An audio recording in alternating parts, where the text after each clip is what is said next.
Welcome to Duke University Libraries, Preservation, Care, and Handling for Special Collections. This presentation is designed for researchers using materials in the Rubenstein Rare Book and Manuscript Library Reading Room.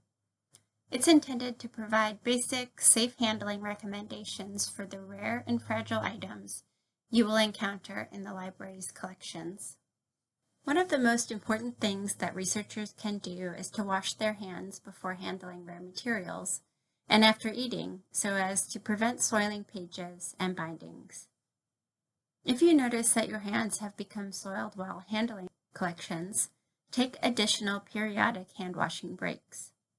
Dry your hands thoroughly. Do not apply lotions before handling items either, as these will leave oily residues on pages.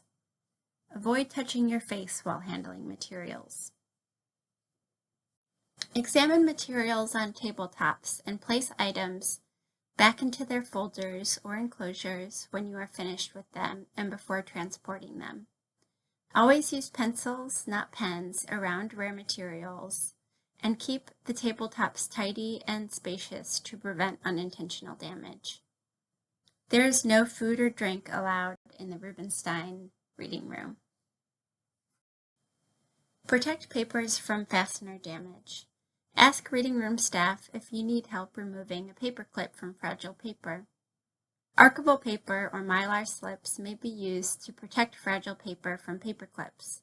Please help us by carefully replacing these slips and fasteners when handling archival collections.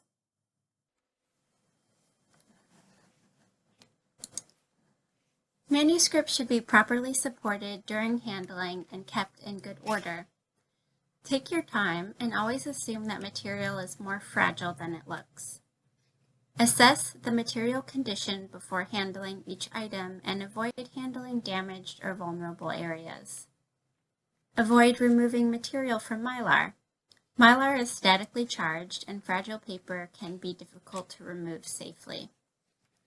Really fragile paper should be supported and turned by using a backing sheet, such as mylar, or it can be turned over by closing the folder and using both hands to support the folder on either side while gently flipping it.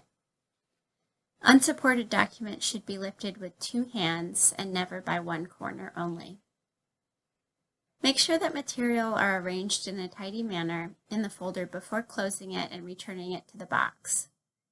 Oversized flat paper items should be handled and turned over by two people. Ask for help when needed.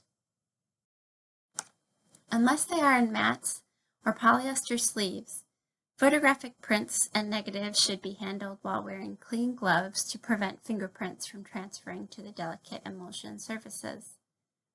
If you encounter such materials, please ask reading room staff for nitrile gloves and recycle them after use. For a full list of other materials that should be handled with gloves, please see our Objects Handling presentation.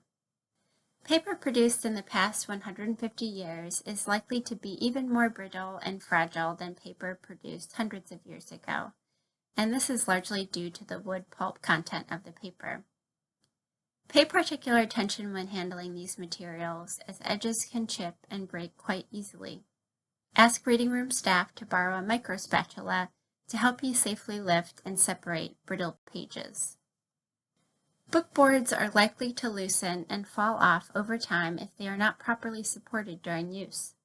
Book bindings should never be forced open to an angle that they don't open to with ease, as this can break their bindings, sewing, and pages. Books should be supported with foam wedges or with cloth futons, using only light weight or pressure to hold text open.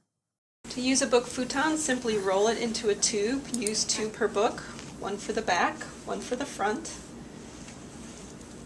Position the futon so that the book is well supported. If you need to weight your page, a light curtain weight can be put on there to keep the page down. If you have a particularly big book or you're just looking at the front of the book, it might be that you have to roll two together to give you a large enough and firm enough roll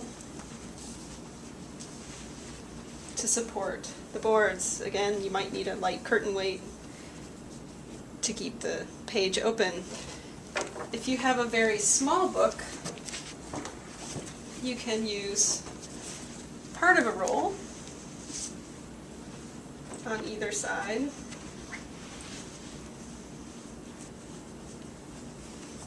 Again, a curtain weight to keep it open. You want to roll enough of a tube to support the boards and the joint to relieve stress on the spine, but still be able to read your book. Books with fold-out materials should also be handled with particular attention. Care should be taken when unfolding and refolding such pages so that tears don't develop, plates aren't misfolded, and pages aren't protruding from the foredge after refolding. Clasps can also present a challenge during handling. The best way to unlatch a clasp is to squeeze the boards together to lessen the tension on the clasp and then release it. If the strap of the fastening is weak or damaged, support it during handling. Squeeze the boards together when relatching the clasps. Be sure to insert barcode and call number flags just inside the front or back covers of books, or into their enclosures, not into the middle of the text, as this can cause damage to fragile paper. Thanks for helping to keep our special collections in good condition. Please see the other handling videos that we've made available for more information. And don't hesitate to contact Reading Room staff if you have any questions.